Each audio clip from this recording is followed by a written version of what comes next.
10, 9, 8, 7, 6, 5, 4, 3, 2, 1.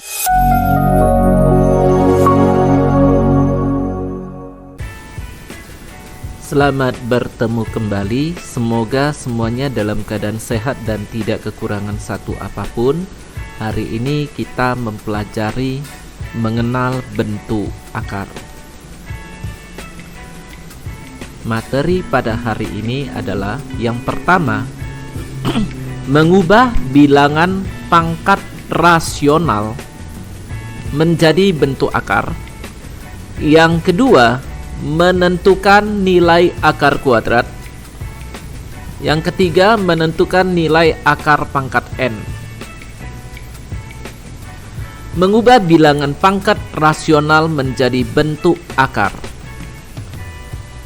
Bentuk umum dari pangkat rasional adalah a pangkat m per n dapat diubah menjadi bentuk akar, yaitu akar pangkat n dari a pangkat m. Jadi pembilang m pada pangkat rasional, pembilangnya menjadi pangkat yang ada di dalam akar, sedangkan penyebut pada pangkat rasional menjadi pangkat dari akar. Contoh, 2 pangkat 2 per 3 sama dengan akar pangkat 3 dari 2 pangkat 2. Menentukan nilai akar kuadrat.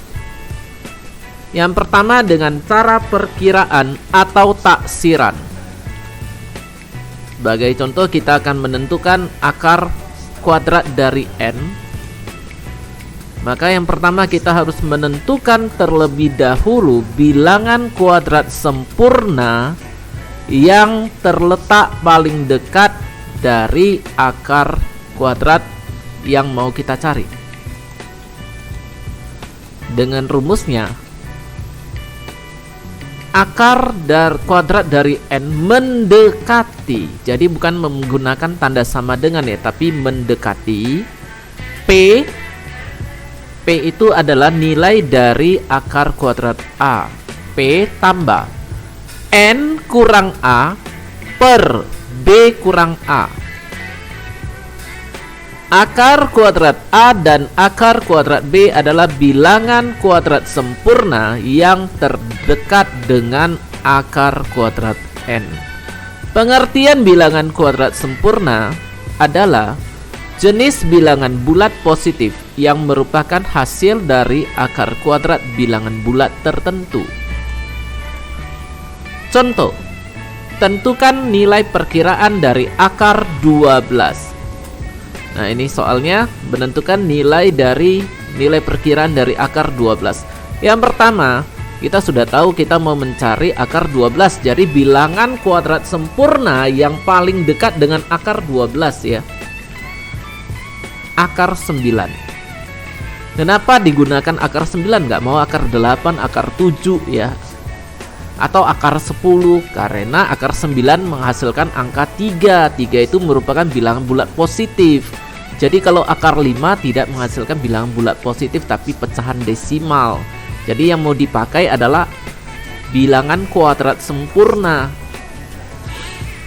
Kemudian akar 16 menghasilkan angka 4. Jadi akar 9 dan akar 16 adalah bilangan kuadrat sempurna yang paling dekat dengan akar 12. Maka dapat dihitung menjadi akar 12 mendekati. Jadi menggunakan lambang mendekati bukan sama dengan mendekati 3. 3 diambil dari hasil dari akar 9. 3 tambah 12 kurang 9 per 16 kurang 9.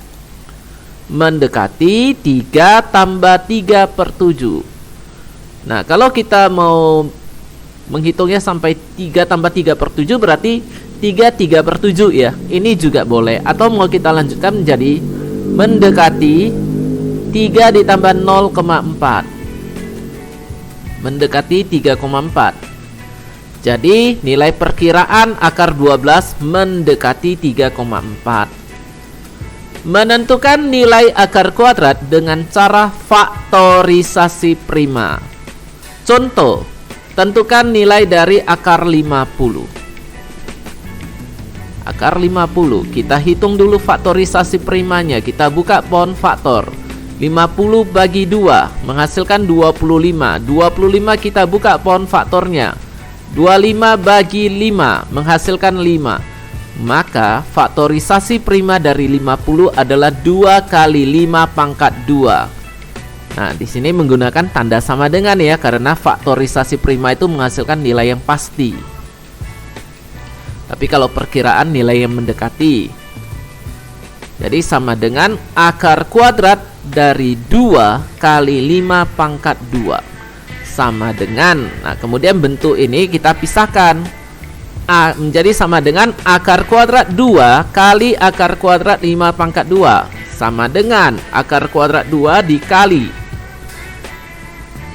akar kuadrat dari 5 pangkat 2, ubah ke bentuk pangkatnya, maka menjadi 5 pangkat 2 per 2 sama dengan akar kuadrat 2 dikali 5 pangkat 1 sama dengan 5 akar 2. Menentukan nilai akar pangkat n dengan cara faktorisasi prima. Contoh, tentukan nilai dari akar pangkat 4 dari 81. Maka akar pangkat 4 dari 81 kita hitung dulu faktorisasi prima dari 81.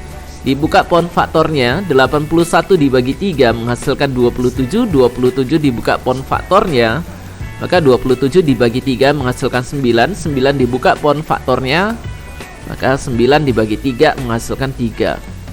Maka faktorisasi prima dari 81 adalah 3 pangkat 4. Maka akar pangkat 4 dari 81 sama dengan akar pangkat 4 dari 3 pangkat 4. Sama dengan 3 pangkat 4 per 4. Jadi diubah ke bentuk pangkatnya. Sama dengan 3 pangkat 1 sama dengan 3. Contoh soal, tentukan hasil dari akar pangkat 3 dari 128 pangkat 2. Jadi akar pangkat 3 dari 128 pangkat 2. Kita hitung dulu faktorisasi prima dari 128. Kita buka pohon faktornya. 128 bagi 8 menghasilkan 16. Kemudian 8 kita dibuka pohon faktornya, 16 juga dibuka pohon faktornya. 2, 8 bagi 2 menghasilkan 4. 16 dibagi 2 menghasilkan 8. Kemudian 4 dibuka pohon faktornya, 4 bagi 2 menghasilkan 2. Kemudian 8 dibuka pohon faktornya, 8 bagi 2 menghasilkan 4. 4 dibuka pohon faktornya, 2, 4 dibagi 2 menghasilkan 2. Maka faktorisasi prima dari 128 adalah, kita hitung dulu angka 2-nya sebanyak berapa ya, 1, 2, 3, 4, 5, 6, 7. Berarti 2 pangkat 7. Maka akar pangkat 3 dari 128 pangkat 2 sama dengan akar pangkat 3 dari 2 pangkat 7 dipangkatkan dengan 2. Maka ini menjadi akar pangkat 3 dari 2 pangkat 7 kali 2. Jadi kalau bilangan pangkat dipangkatkan kembali, maka pangkatnya harus dikalikan. Ini menjadi akar pangkat 3 dari 2 pangkat 14.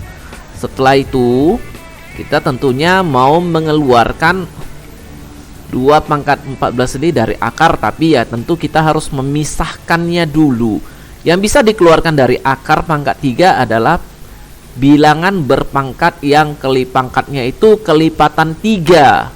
Jadi kita pisahkan menjadi akar pangkat 3 dari 2 pangkat 12 tambah 2. Karena pangkat 12 itu kan pangkatnya itu 12 kelipatan dari 3. Maka sama dengan akar pangkat 3 dari 2 akar 2 pangkat 12 dikali 2 pangkat 2. Kemudian dipisahkan menjadi akar pangkat 3 dari 12 pangkat 12 kali akar pangkat 3 dari 2 pangkat 2. Kali ini menjadi 2 pangkat sama dengan 2 pangkat 12 per 3 kali akar pangkat 3 dari 2 pangkat 2. sama dengan 2 pangkat 4 kali akar pangkat 3 dari 2 pangkat 2, sama dengan 16 kali akar pangkat 3 dari 4, sama dengan 16 akar pangkat 3 dari 4. Demikianlah untuk materi mengenal bentuk akar pada hari ini. Sampai bertemu pada materi selanjutnya. Terima kasih.